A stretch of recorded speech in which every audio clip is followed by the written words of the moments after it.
Okay, my name is Bobby Vaught. Don't forget to hit the subscribe button if you so choose. In the link below, I'll put in the description below, I'll put a link to lesson 1 of a series that I've done. Everything you need to know to understand investing. Up to 17 lessons now. More coming at some point. I'll put a link to lesson 1 in the description, and then each lesson has a link in the description to the next one. So lesson 1 has a link to lesson 2, which has a link to lesson 3, so on and so forth. Go through all 17 lessons. You will understand investing better than 99% of the people out there. Real heavy emphasis on the stock market, but also pretty much covered everything else. Okay? All right, so today's presentation is not about that. However, there's 2 different parts of this channel. And so there's the first part, has to do with investing, and then also do a lot of political commentary, social commentary, economics, that kind of thing, which in fact is today. Come here, baby. Come here, girl. It's my cat. The cat wants to play. Give me 5 minutes. I promise I'll be right with you, okay? I love you. Mwah. So anyway, today's presentation is not about that, however. 2 different parts of this channel also do a lot of political, social, economics, commentary, that kind of thing, which in fact is today.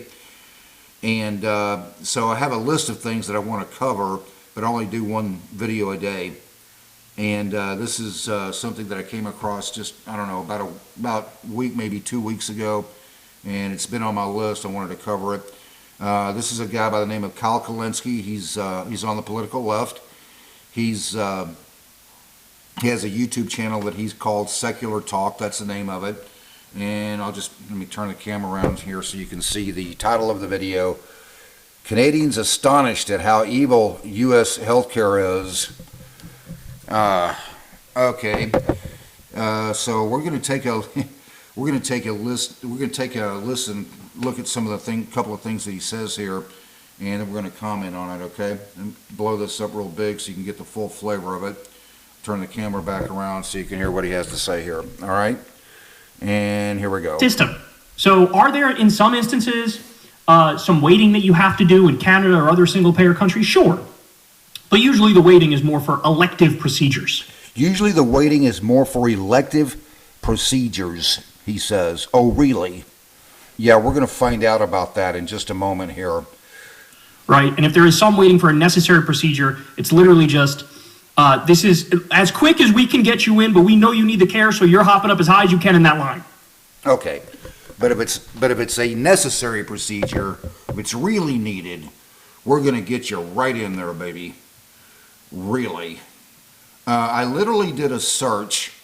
Canada healthcare system in the toilet. No, I'm not kidding. That was the search that I did. Canada healthcare system in the toilet.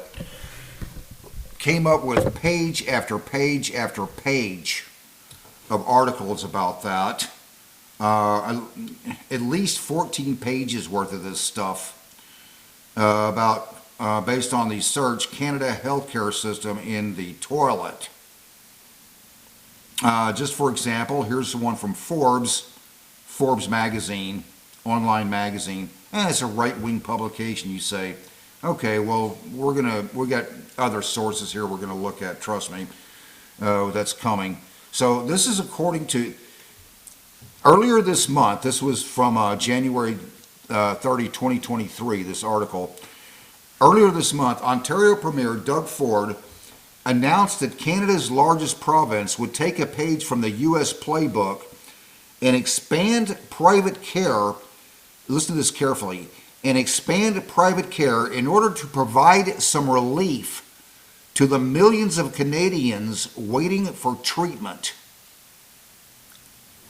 Let me say that again.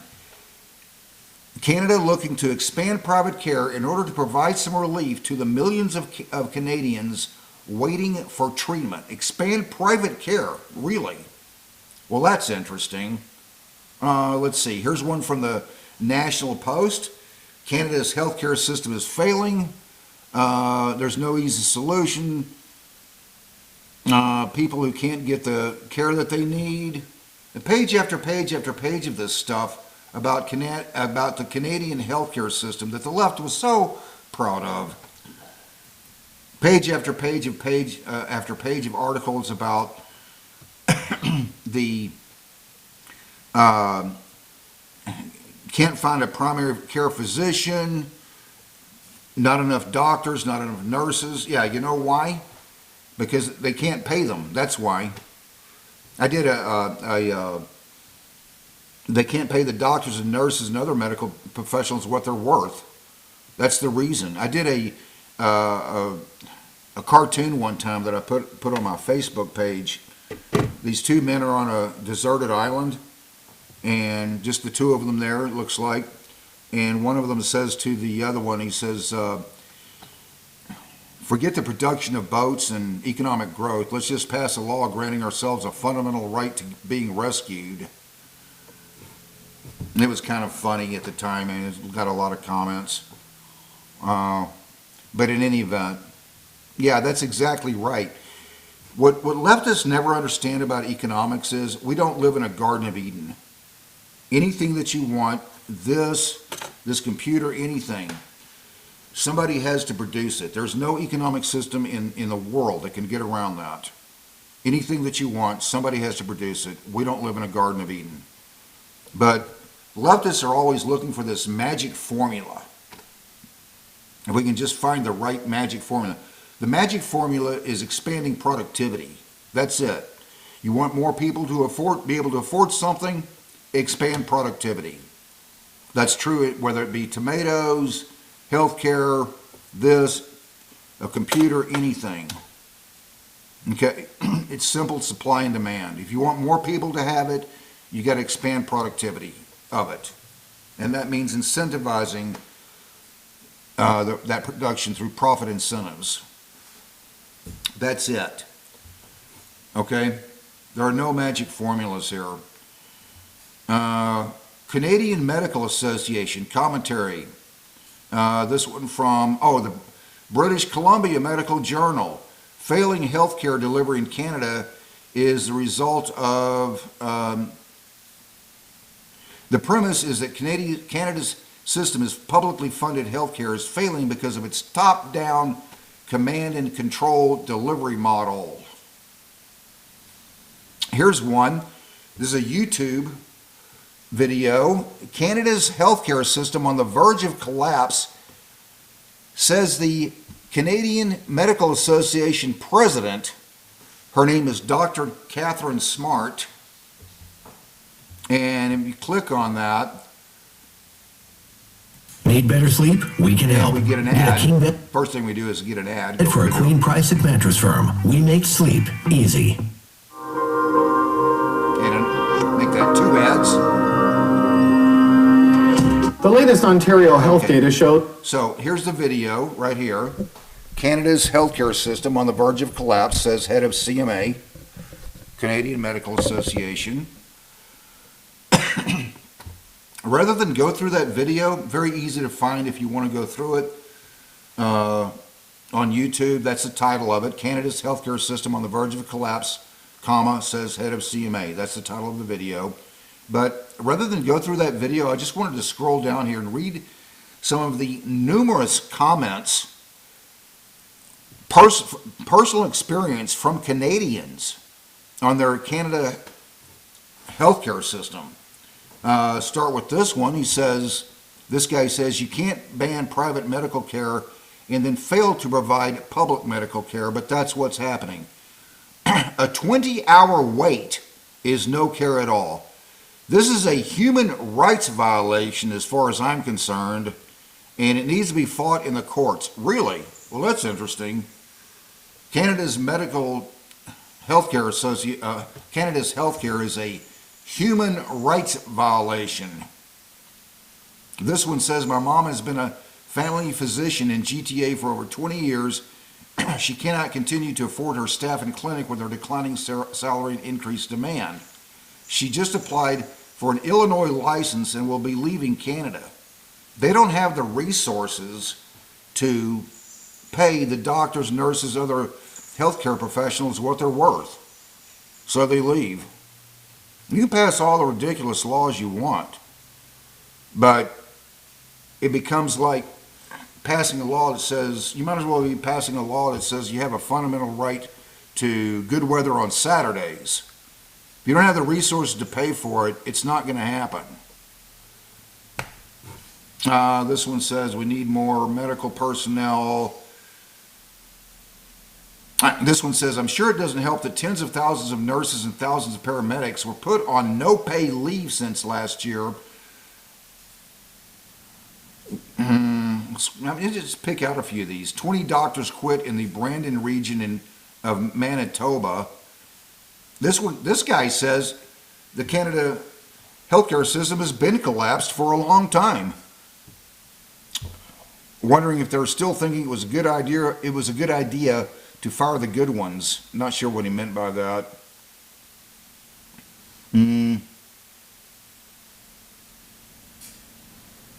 If you want to start a family care practice in British Columbia, Canada, it's about $150,000 overhead to operate. When MDs graduate with $250,000 of debt, they migrate to the United States where their income is easily doubled with little overhead. Got to offer incentives to keep doctors and nurses. They don't have the resources to do that. That's the problem. This one says, what I see in the hospital stays the same. Staff shortages. This one says, I think the healthcare system has already collapsed in Canada. I've been waiting to see an ENT doctor, I'm not sure what that stands for 2 years now. 2 years now. What is an ENT doctor? We're going to look that up. ENT doctor.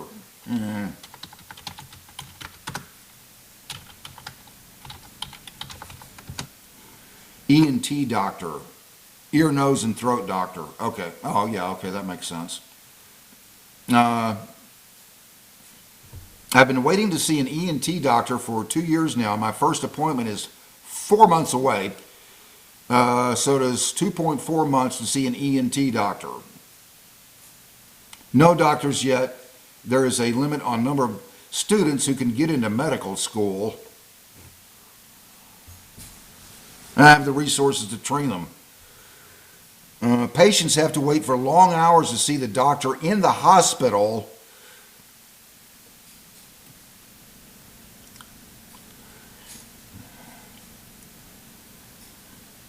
The Canadian healthcare system was already in major trouble well before the pandemic. The pandemic simply exposed it for what it is. People are forced to go to the ER because walk-in clinics and general practitioners refuse to allow anyone in with COVID symptoms.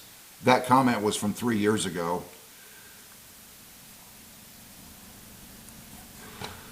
Just scrolling down here, I'm just picking out a few of these.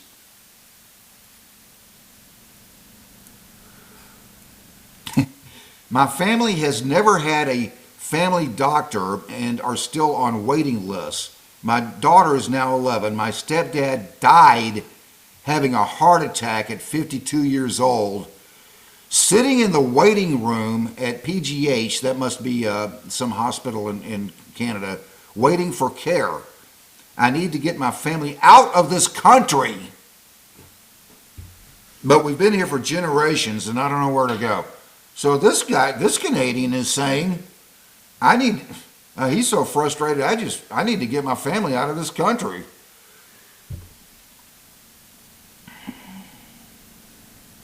There was one in here about we need more doctors, but the government has throttled admissions.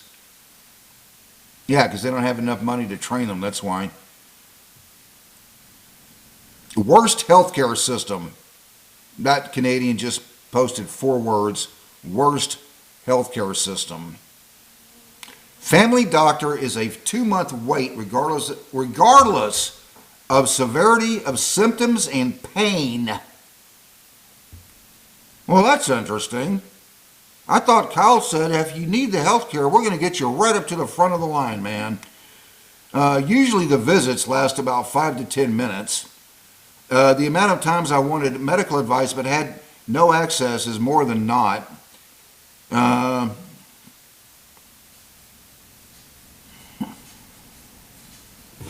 27 years old, he says, I spent the first 6 months of my life at Sick Kids Hospital with life-threatening deformities Since then, I've seen a doctor maybe 5 or 6 times. I always laugh when I see seek medical help immediately. It's like an 8-hour wait at the local hospital, and we're just, if it's needed, we're just going to get you right in there, Kyle says, right up to the front of the line.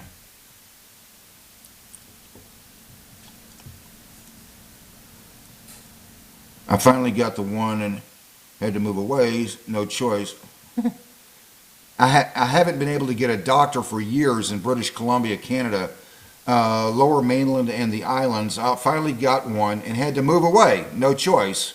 If you have a doctor here on Vancouver Island and the clinics have been shutting down, this is dire, he writes. 20 to 24, this one says, these are all Canadians' personal testimony.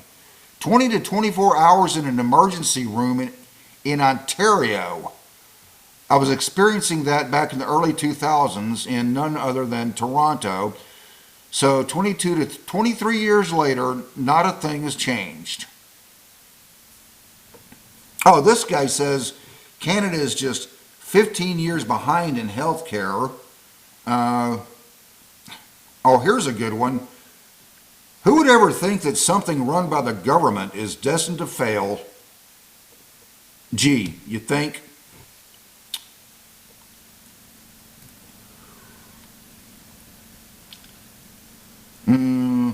There was one in here in particular I wanted to find. Now I can't find it. This guy was 46 years old, needed a hip replacement that he couldn't get.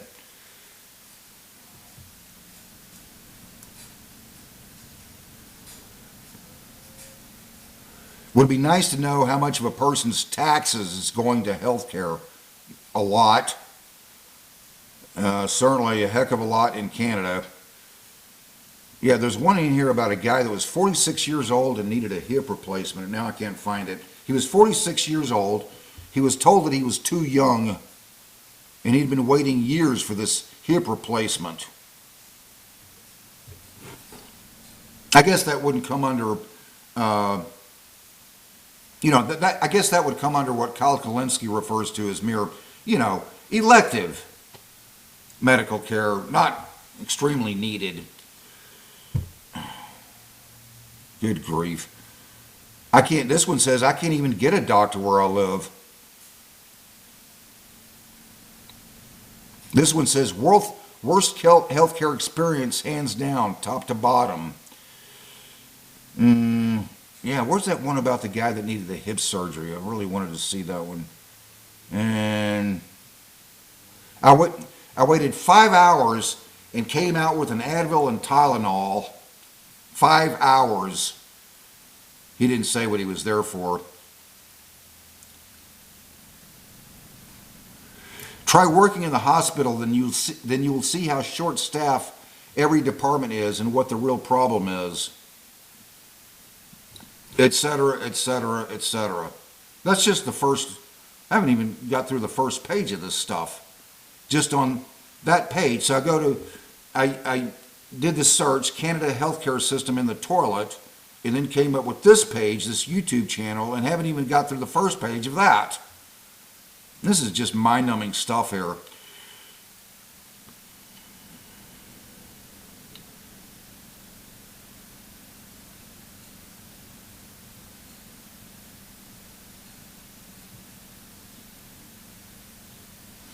The pandemic had brought to Canada a loss of care and living in unhealthy living conditions.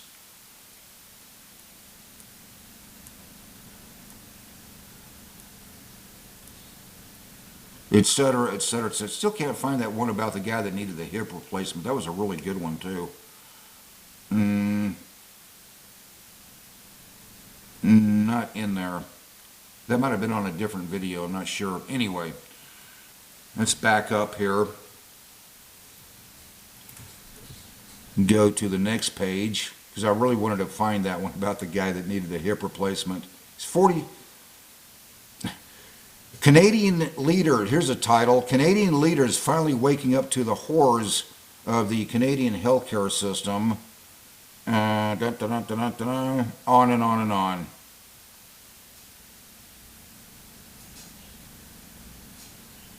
Ontario's healthcare system failed,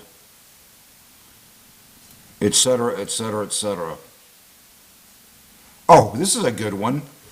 Another YouTube video. Waiting to die. Canada's healthcare crisis. Yeah, it's probably where I saw the one about the... They got more personal testimonies here. Finally, someone is speaking up, this guy writes. Looking for a secure way to grow your wealth? More personal testimony here. Finally, someone is speaking up. I still don't get how we are overtaxed and still cannot access primary care or a doctor when needed. How is this happening in Canada? Beds clogging up hallways in hospitals is outrageous. How the hell are we continuing to let hundreds of thousands of people into the country when we simply cannot handle them?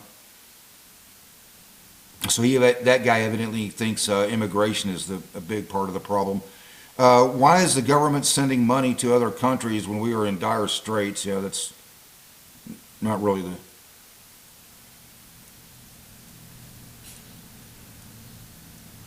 Yeah, I think it's this page where I found the one about the... Oh, I live in British Columbia, Canada. I've lived in Canada all my life, 69 years. And I have been 10 years without a family doctor. Our healthcare system was bad 20 years ago when my husband was sick and died, but now it's abysmal. Well, that's not exactly a ringing endorsement. Abysmal. My friend is on his third of many cancer treatments he's been getting in Bellingham. He's in Vancouver, and if he had to wait to get it here, he'd die. So he has to drive to the USA every week, stay in a hotel while sick as a dog, and drive home. Oh, let me read that again. My friend is on, this is from another Canadian, and my friend is on his third of many cancer treatments he's getting in Bellingham. He's in Vancouver. That must be the name of a hospital there. He's in Vancouver, and if he had to wait to get it here, he'd die. So he has to drive to the USA every week to get the treatment. That's what this Canadian says. That's just fascinating. What did Cal say? Oh yeah, if it's urgent, how did he put it? If it's needed care, hey, we get you right up to the front of the line, man. Yeah, right. And cows flap their ears and fly.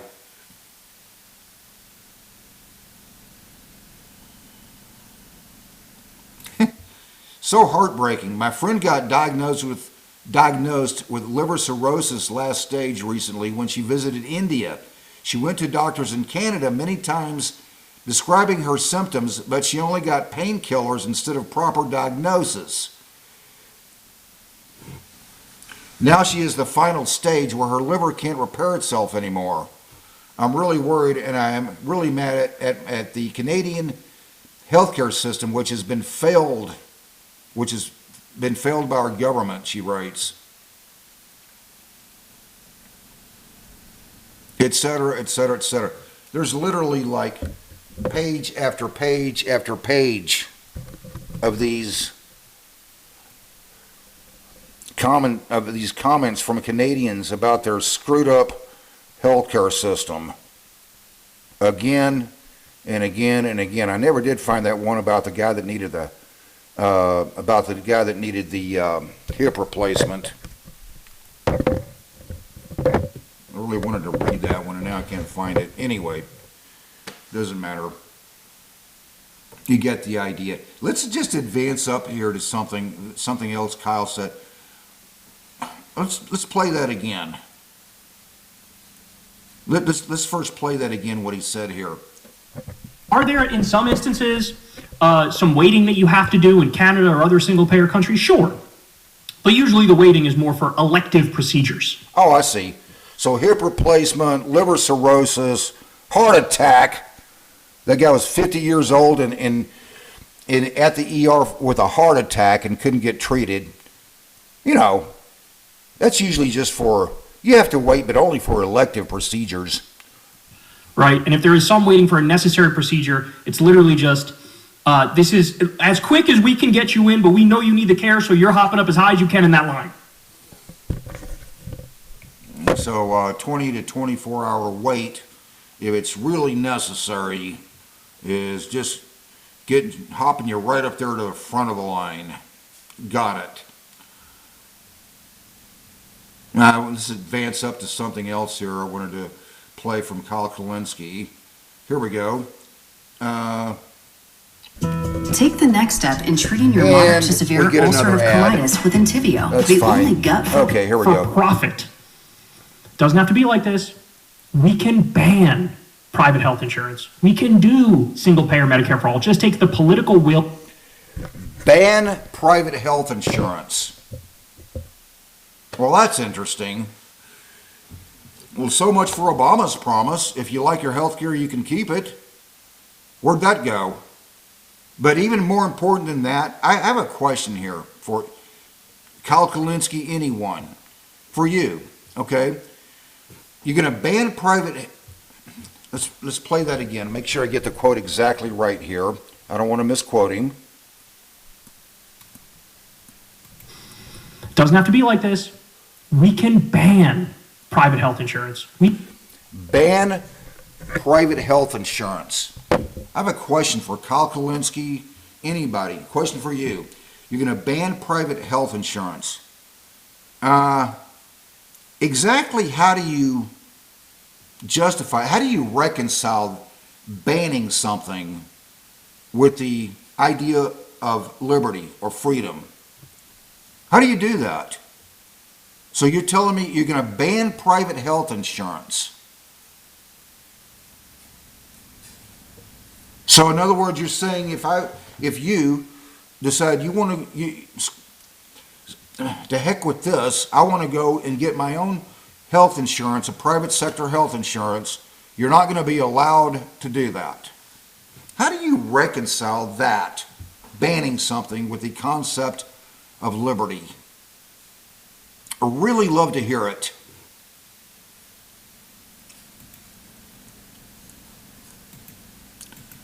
And just back up here. So I wanted to cover that other thing just one more time for effect.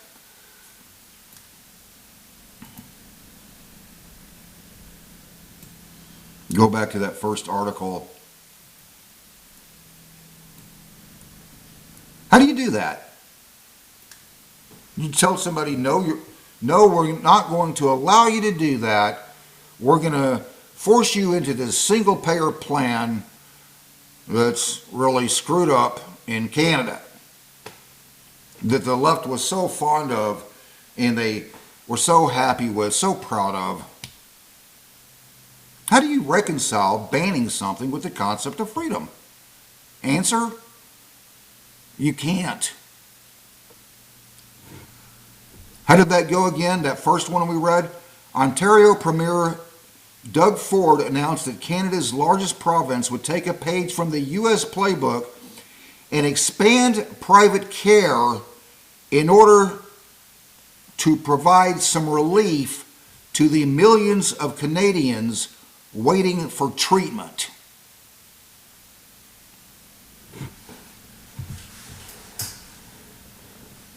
Yeah, no kidding. I'm going to leave it right there. Until next time, don't forget to hit the subscribe button if you so choose. There's also that series that I did, Everything You Need to Know to Understand Investing. I will put a link to lesson 1 in the description below. And until next time, hope life is treating you well. You have a great day.